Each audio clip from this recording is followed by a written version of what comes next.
আজকে আমি বানিয়ে নিচ্ছি খুব সহজ পদ্ধতিতে এবং ঘরোয়া পদ্ধতিতে একটা সিরাম। এই সিরামটা তোমরা যে কোনো স্কিনে ইউজ করতে পারো। দোকান থেকে অত দাম দিয়ে সিরাম কেনার কোনো দরকার নেই। আমি কি পদ্ধতিতে বানাচ্ছি ঝটপট দেখে নাও।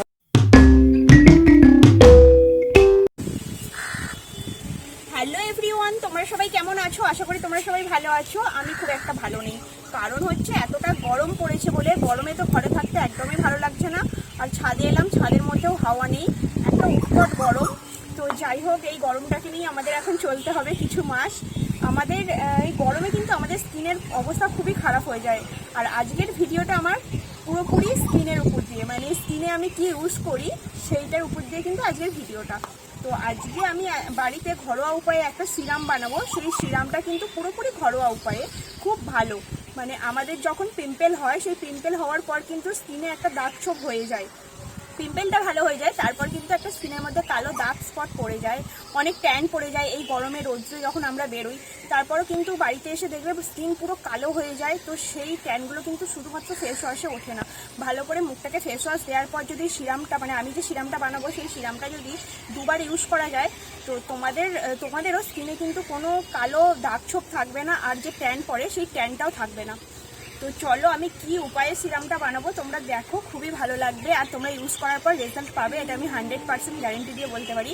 কারণ আমি কোনো কেমিক্যাল জিনিস ইউজ করি না। আমি যা কিছু জিনিস ইউজ করি, চুলের তেল থেকে শুরু করে মুখের কোনো স্কিনে মাখার কিছু জিনিস, তো সমস্ত কিছু আমি ঘরোয়া উপায়ে ইউজ করি। তো ঘরোয়া উপায়ের জিনিস কিন্তু খুবই ভালো হয়। তো চলো নিচে যাই, নিচে গিয়ে কীভাবে বানাচ্ছি তোমাদেরকে দেখিয়ে দিই। প্রথমেই আমি 1 চামচ চাল নিয়ে নিচ্ছি, আর এর মধ্যে 2 চামচ জল দিয়ে আমি হোল নাইট চালটাকে ভিজিয়ে রাখবো। আর এই সিরামটা যদি তোমরা রেগুলার ব্যবহার করো, তাহলে এর এফেক্ট তোমরা কিছুদিনের মধ্যেই দেখতে পাবে। আর রাইস তো কোরিয়ান স্কিন কেয়ারের ক্ষেত্রে ভীষণ ইম্পর্ট্যান্ট একটা জিনিস। তারা কিন্তু চাল দিয়ে বিভিন্ন ধরনের ক্রিম বলো, টোনার বলো বা রাইস সিরাম বলো, সেগুলো ইউজ করে তারা স্কিনকে কিন্তু অনেক বেশি হেলদি এবং গ্লোয়িং রাখে। চলো এবার দেখা যাক আমি কিভাবে সিরামটি তৈরি করছি। হোল নাইট চালটা ভেজানোর পর কিন্তু আমি এখন চলে এসেছি। দেখো পুরোপুরি ভিজে গেছে চালটা। আর আমি 1 চামচ চালে কিন্তু 2 চামচ জল দিয়েছিলাম। তো চালটা আমার অনেকটা ফুলে গেছিলো, তাই আমি চালটা একটু ফেলে দিয়েছি। আর জলটা দেখতে পাচ্ছ একদম পারফেক্ট আছে। আমি যে 2 চামচ জল দিয়েছিলাম, এই জলটা কিন্তু এখন 1.5 চামচ কাছাকাছি হয়ে যাবে। তো সেই আমি জলটা পাবো না বলে কিন্তু চালটা একটু ফেলে দিয়েছি, নয়তো জলটা আমার নিতে অসুবিধা হবে। প্রথমেই আমি একটা বাটি নিয়ে নিচ্ছি, তার মধ্যে নিয়ে নিচ্ছি অ্যালোভেরা জেল 1/2 চামচ। অ্যালোভেরা জেল আমাদের স্কিনের জন্য একটা মহা ওষুধ। যে কোনো বয়সে যে কেউ অ্যালোভেরা জেল স্কিনের মধ্যে ইউজ করতে পারে। অ্যালোভেরা জেল চামড়াকে টান টান করে এবং কুঁচকে যাওয়া চামড়াকে ঠিক করে দেয়। এছাড়া স্কিনের মধ্যে হারিয়ে যাওয়া গ্লো, সেটাও এই অ্যালোভেরা জেল এনে দেয়। যে কোনো রকম স্কিনের প্রবলেম ঠিক করে দেয়। এবার দিয়ে দিচ্ছি সেই ভিজিয়ে রাখা চালের জল। এটাও কিন্তু আমি 1/2 চা চামচ দিচ্ছি, কারণ এটা আমি খুব বেশি দিন ইউজ করতে পারবো না। 15 দিনের বেশি এটা ইউজ করা যায় না। আর আমি যে 15 দিন ইউজ করব সেটা কিন্তু আমি ফ্রিজেই রেখে দেবো। এই যে বানানোর পরই কিন্তু আমি ফ্রিজে রেখে দেবো। এবার এর মধ্যে মিশিয়ে নেব গোলাপ জল। গোলাপ জল স্কিনের জন্য দারুণ একটা টোনার। এবার এর মধ্যে মিশিয়ে নেব গ্লিসারিন। গ্লিসারিন স্কিনের জন্য ভীষণ ভালো। এবার নিয়ে নেব কয়েক ফোঁটা লেবুর রস। লেবুর রসের কথা তোমাদেরকে আর কি বলবো, কম বেশি তোমরা সবাই জানো যে লেবুর রস আমাদের কি কাজে লাগে। লেবুর রসের উপকারিতা আমার নতুন করে তোমাদেরকে বলার কিছু নেই। লেবুর রস কিন্তু আমাদের মুখের ট্যান তুলতে খুব সুন্দরভাবে কাজে লাগে।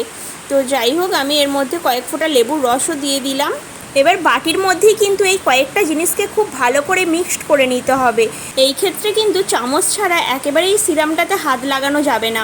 আর এই চামচ দিয়ে যত ভালো করে সিরামটা ঘাটা হবে, তত কিন্তু সুন্দর সিরামটা বানানো হবে।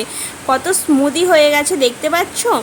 দেখে তোমরা বুঝতেই পারছো, একদম জেলি জেলি ভাবটাও নেই আর একদম জল জল ভাবও নেই। একেবারে পারফেক্ট সিরাম বানানো হয়ে গেছে ঘরোয়া পদ্ধতিতে।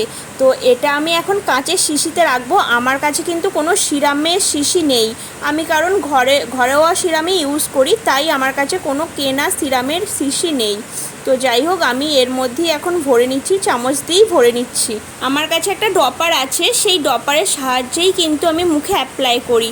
তো ওই ড্রপারটা না থাকলে কিন্তু আমি সিরামটা ইউজ করতে পারবো না, তাই আমার কাছে ড্রপারটা আমি রেখে দিয়েছি। আর তোমরা তো দেখতেই পেলে যে আমি ঘরোয়া পদ্ধতিতে কত সুন্দর একটা সিরাম বানিয়ে নিলাম।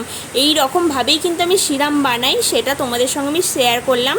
তো যাই হোক, তোমরাও এইভাবে ইউজ করবে, যে কোনো স্কিনে এটা ইউজ করা যায়। ভিডিওটা এই পর্যন্তই। ভিডিওটা যদি ভালো লাগে একটা লাইক, কমেন্ট, শেয়ার আর চ্যানেলটাকে সাবস্ক্রাইব করে আমার পাশে থেকো বন্ধুরা, আরও নতুন নতুন ভিডিও দেখার জন্য।